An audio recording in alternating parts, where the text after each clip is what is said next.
working to connect a region of over 600 million bridges between our lands.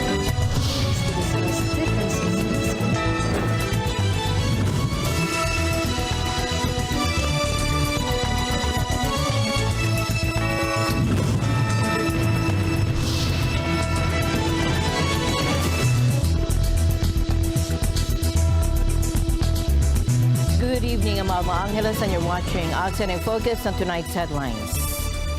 A scene ripped from a disaster movie unfolded at Tokyo's Haneda Airport as two planes collided on the runway, leaving a trail of fire and tragedy. Security cameras captured the harrowing moment when a Japan Airlines Airbus carrying 379 people hit a smaller Coast Guard aircraft. The cause remains under investigation, but the impact is undeniable.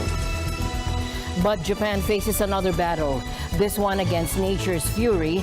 A devastating 7.5 magnitude earthquake has ravaged the western coast, leaving a trail of destruction and multiple people confirmed dead. NHK reports rescue teams frantically searching for survivors amidst the rubble. The seismic tremors continue, adding to the nation's anxiety. And across the archipelago in eastern Indonesia, Mount Lewotobi Laki-Laki's recent eruptions have forced over 2,000 residents to flee their homes. Volcanic ash spews into the sky, and authorities urge caution as the eruptive activity continues. And amidst the tragedy, a glimmer of hope shines from the digital realm. The 10th ASEAN Economic Community Dialogue witnessed the historic unpacking of the ASEAN Digital Economy Framework Agreement, the world's first region-wide agreement of its kind. This landmark agreement paves the way for smoother digital trade and collaboration across Southeast Asia.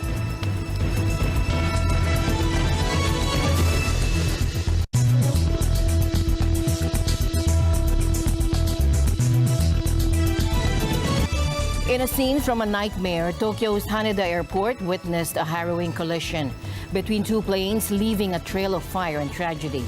Surveillance cameras captured the shocking moment when a Japan Airlines Airbus carrying 379 people slammed into a smaller Japanese Coast Guard aircraft while both were on the same runway. Miraculously, all passengers and crew on the commercial jet escaped the inferno that erupted after the crash. Transport Minister Tetsuo Saito confirmed their safe evacuation. However, this glimmer of hope was overshadowed by the grim loss of 5 Coast Guard crew members. The remaining pilots survived with injuries, but the cause of the disaster remains shrouded in fog. Swift action by emergency crews ensured the rapid evacuation of all 379 passengers and 12 crew members from the stricken Airbus. However, the flames proved stubborn, devouring the aircraft despite the valiant efforts of firefighters. The Japan Airlines flight, an Airbus 350, had just arrived from Sapporo. Among the passengers were 8 children. The Coast Guard plane, on a mission of mercy, was preparing to deliver supplies to the victims of the recent devastating earthquake in Ishikawa Prefecture. Prime Minister Kishida Fumio offered heartfelt condolences to the families of the fallen crew, praising their selfless sacrifice while on their way to aid those afflicted by the disaster. This tragic collision marks a rare blemish on Japan's stellar aviation safety record. The last major commercial aviation accident in the country occurred in 1985, a heartbreaking memory etched into the nation's conscience. As investigations into this latest incident unfold, questions swirl about how 2 planes ended up on the same runway, leading to this avoidable tragedy. The nightmare at Tokyo's Haneda Airport isn't the only tragedy unfolding in Japan.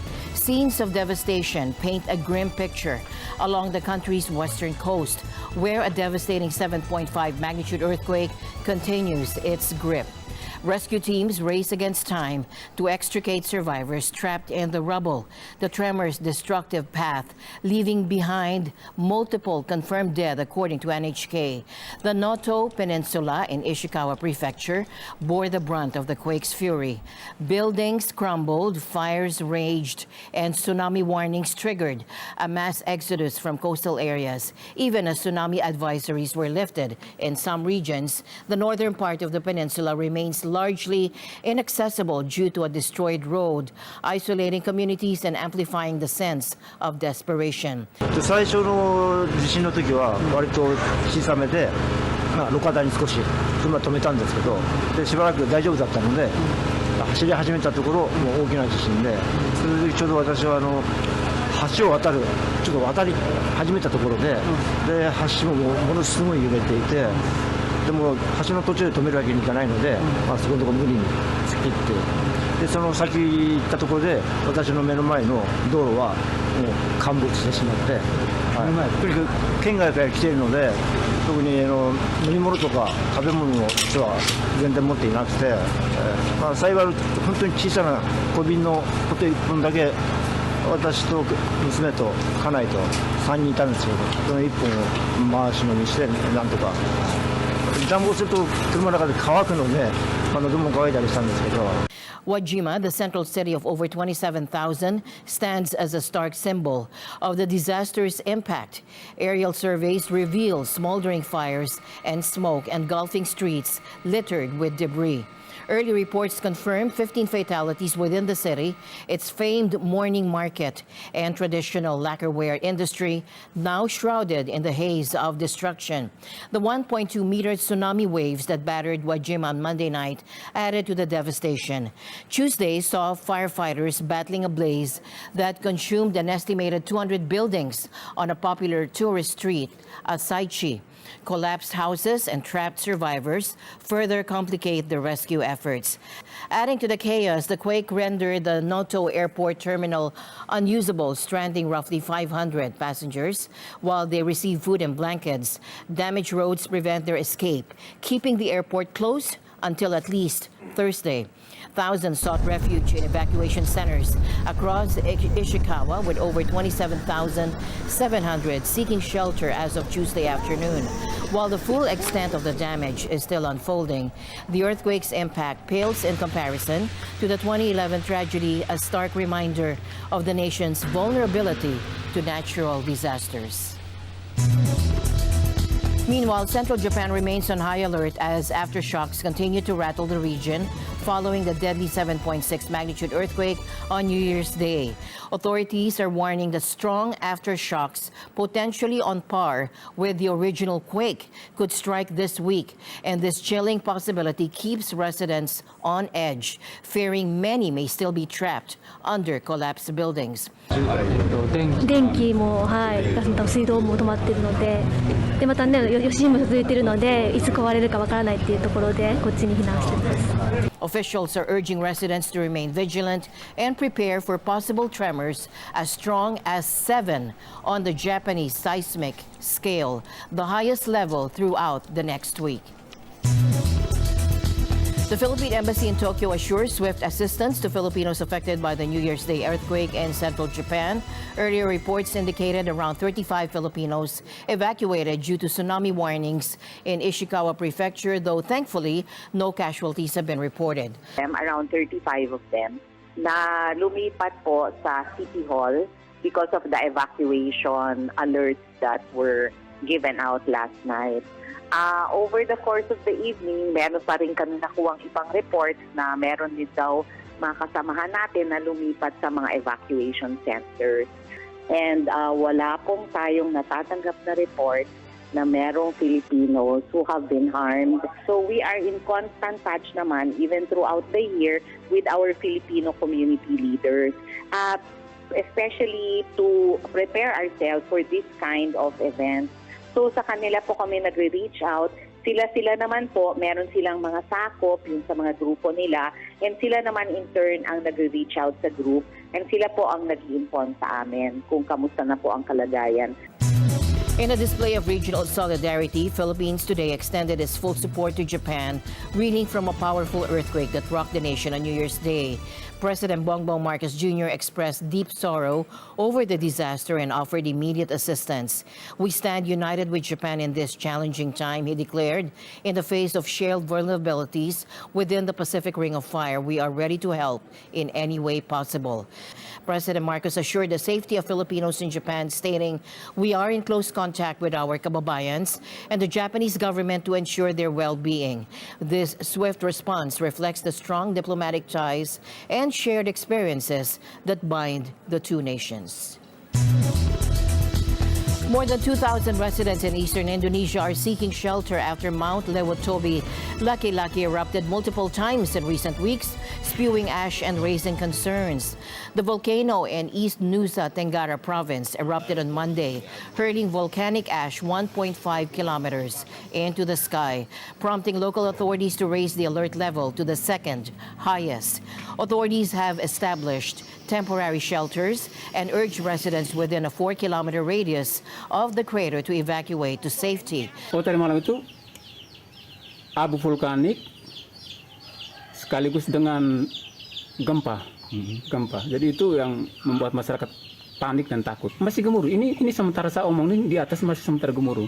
Saya langsung tutup pintu mau mengungsi ke Boru juga, ikut orang tua mereka. Bapak mama mereka saya sudah bawa mereka, antar mereka ke Boru, dan saya menyusul lagi ambil beberapa pakaian untuk bisa bawa lagi ke pusat ibu kota di Boru. The volcanic ash has also forced the closure of Franceta Airport, located over 80 kilometers away. Due to the increase in activity, communities must be relocated to safe zones, according to local official Benedictus Boy Papaherin. Bantuan untuk menjawab kebutuhan yang ada. Memang untuk mencukupi dan menutupi semua tidak seketika terus berjalan. More than 2,200 people have already been evacuated, and that number could rise. Located on the Pacific Ring of Fire, a zone of intense seismic and volcanic activity, Indonesia is home to nearly 130 active volcanoes. Just last month, Mount Merapi on Sumatra Island erupted, tragically killing 23 people. Tensions escalated late Tuesday in the crucial Bab el-Mandab Strait, a vital shipping lane between the Arabian Peninsula and Africa, as explosions rocked our cargo ship. The United Kingdom Maritime Trade Operations, or UKMTO, reported receiving reports of up to 3 blasts, 1 to 5 nautical miles from the merchant vessel, while it cruised between Eritrea and Yemen. Yemen's Houthi rebels, backed by Iran, have claimed responsibility for several drone and missile strikes, citing them as acts of solidarity with Palestinians in Gaza. The Houthis have specifically warned ships linked to Israel to avoid the Red Sea, raising concerns about a wider escalation of the conflict. As a result, warships from the U.S., France, and Britain have been patrolling the area, intercepting and shooting down several Houthi attacks.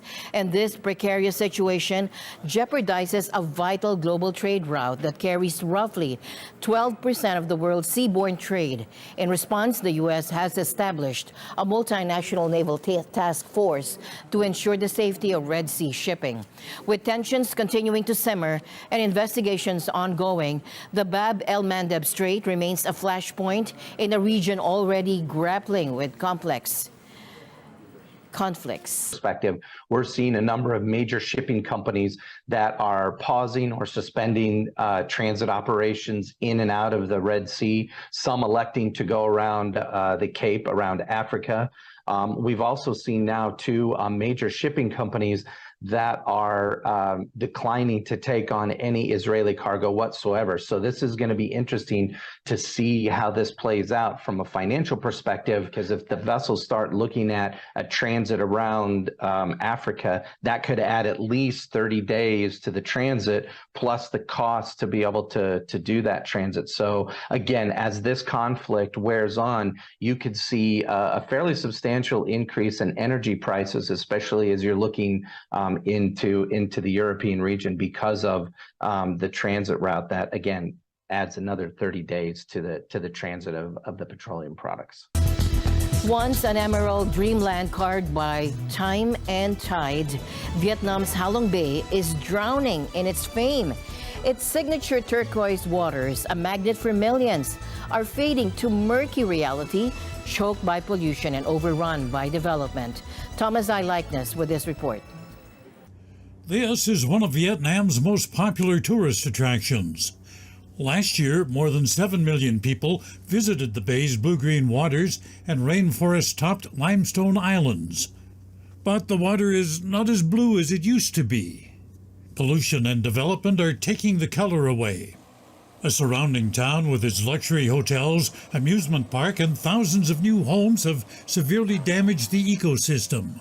Tourists like Vincent Chong from Brunei line up to board planes and get a bird's-eye view of the 1,900 islands that jut out of the turquoise waters. The view is it's a different kind of view because you're actually looking down from the air, right? So from a height of 1,000 feet, so basically it's a totally different experience, and you get to see, a panoramic view, so it's nice. Also taking that ride, Annette Sembule from Latvia.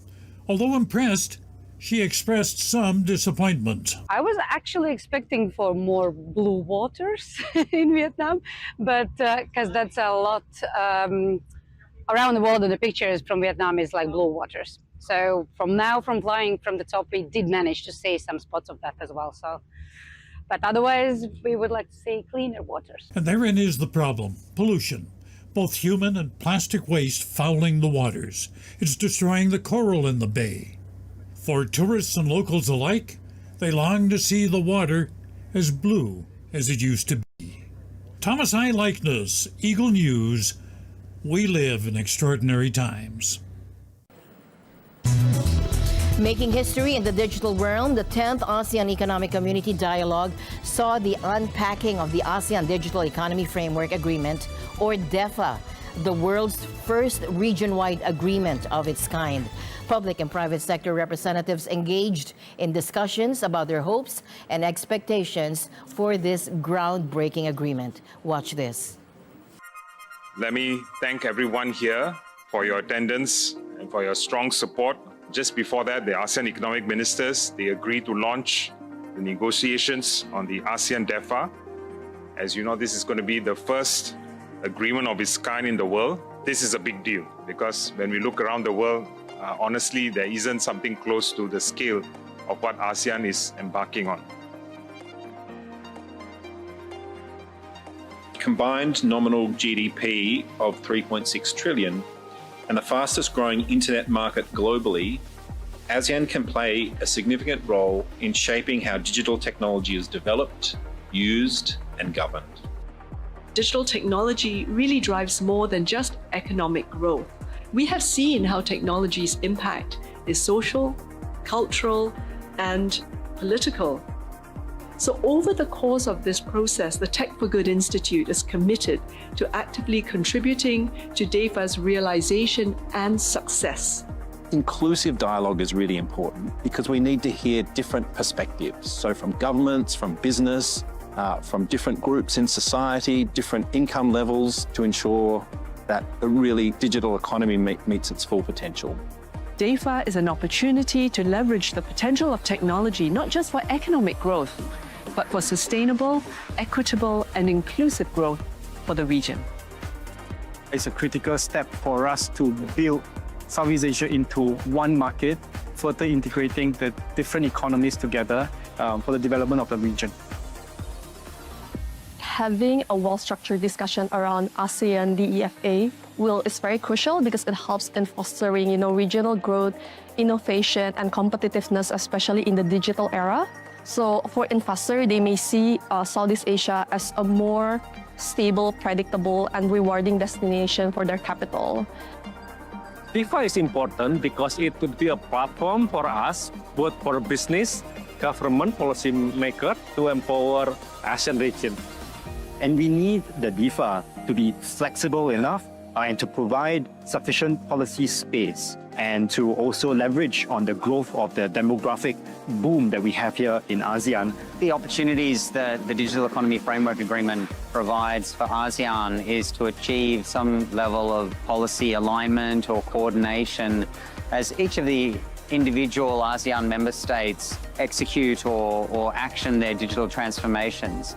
Countries in ASEAN can be more prosperous due to adoption of technology in many sectors, agriculture, manufacturing, and services altogether. Therefore, may help the policymaker for identify the current level readiness of MSMEs and develop more specific capacity building for them. This is very important to have a very comprehensive, modern, and inclusive DEFA agreements.